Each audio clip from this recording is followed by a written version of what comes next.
Why do so many people frown when they hear the word feminist? Why is the idea of demanding equality between men and women still met with resistance? Does feminism mean that women want to take men's place? Or is it a cry for all of us to live with dignity? Or simply, we just don't really understand the true meaning of the word? In her short and powerful book, We Should All Be Feminists, Nigerian author Chimamanda Ngozi Adichie explains feminism in a simple, honest way, full of everyday stories. And she makes us rethink. Who are we? How do we treat one another?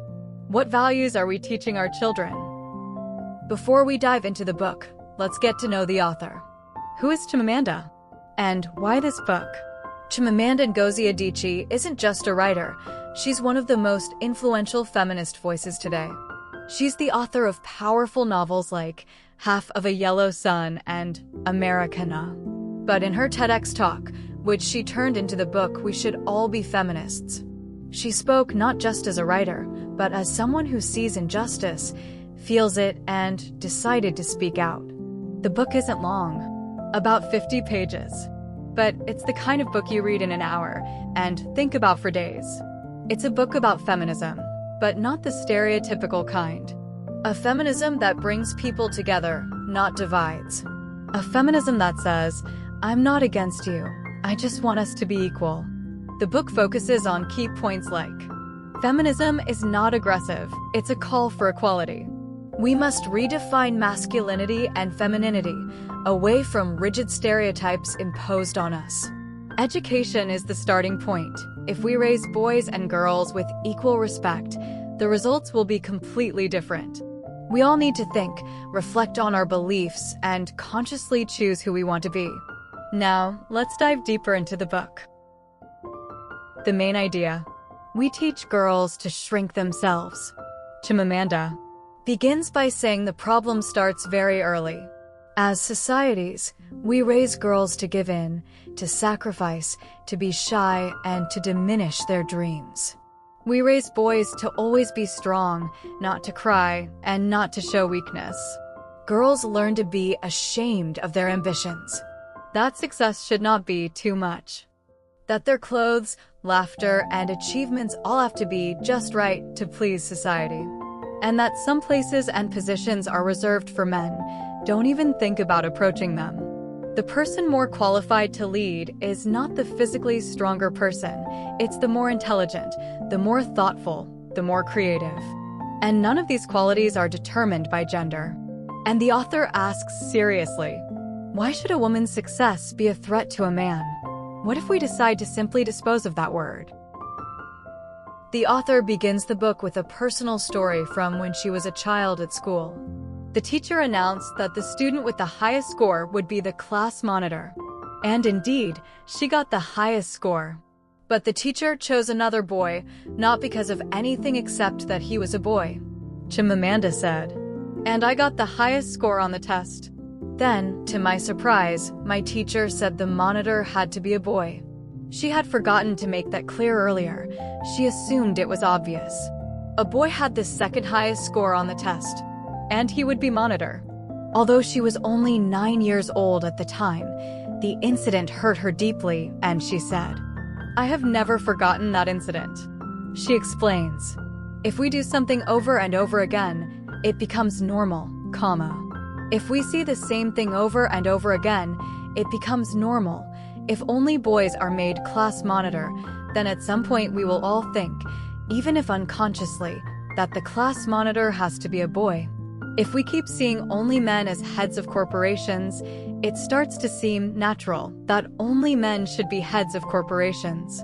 And this is exactly what the book warns us about. That the mind gets used to injustice, society accepts it, and discrimination becomes logical. While in reality, it's very unfair. Discrimination in upbringing from childhood.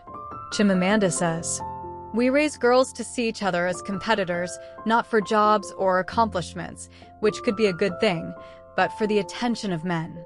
This is a deeply rooted problem.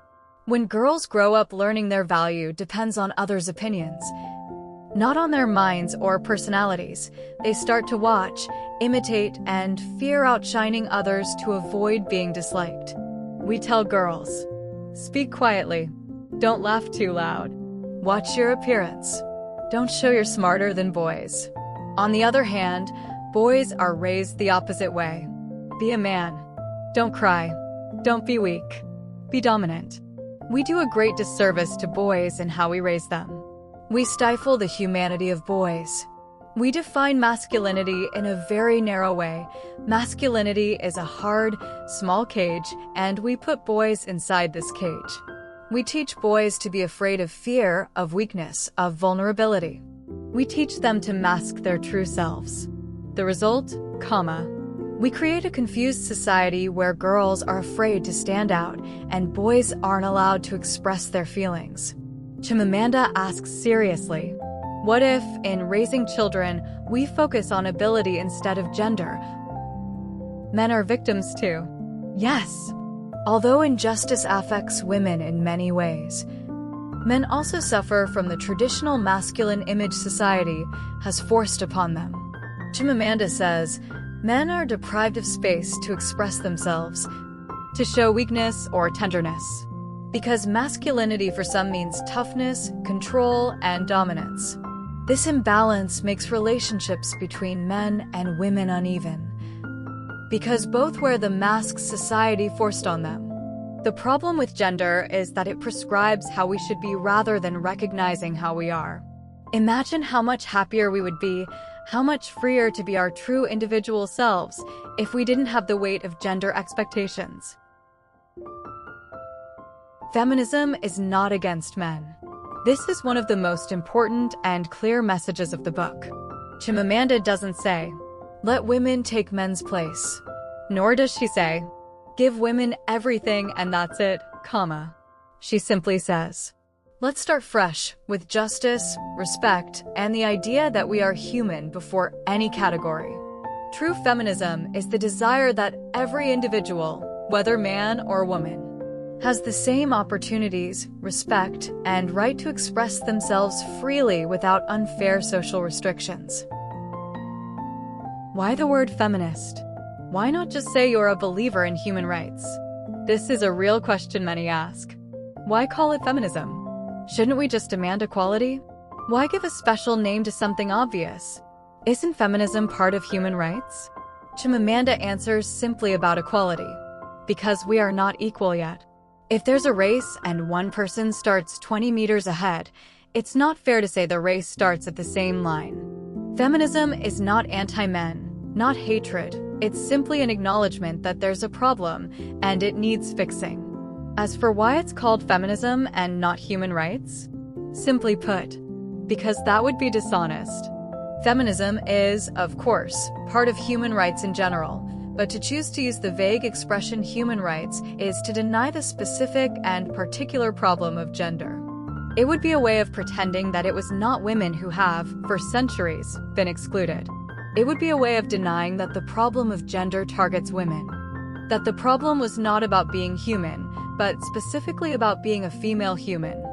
For centuries, the world divided human beings into two groups and then proceeded to exclude and oppress one group. It is only fair that the solution to the problem should acknowledge that. This book is not a political manifesto. It is a sincere invitation to see the world more clearly and build a fairer reality for all. Whether you are a girl or a boy, feminism is not against you, it is on your side. At the end of the book, Chimamanda says, my own definition of a feminist is a man or a woman who says, yes, there's a problem with gender as it is today, and we must fix it. We must do better. And that's the whole journey. Being a feminist doesn't mean declaring war on the other side, but being aware, seeing injustice, and deciding to do something. Even if it's just a word, different parenting, or calmer thinking before judging. If feminism means dreaming of a just world, then yes, we all must be feminists. Culture does not make people. People make culture. If it is true that the full humanity of women is not our culture, then we can and must make it our culture. And now the question to you as a viewer after diving into this book together. Do you still find the word feminism scary? Or is it time to redefine it? Write your thoughts in the comments.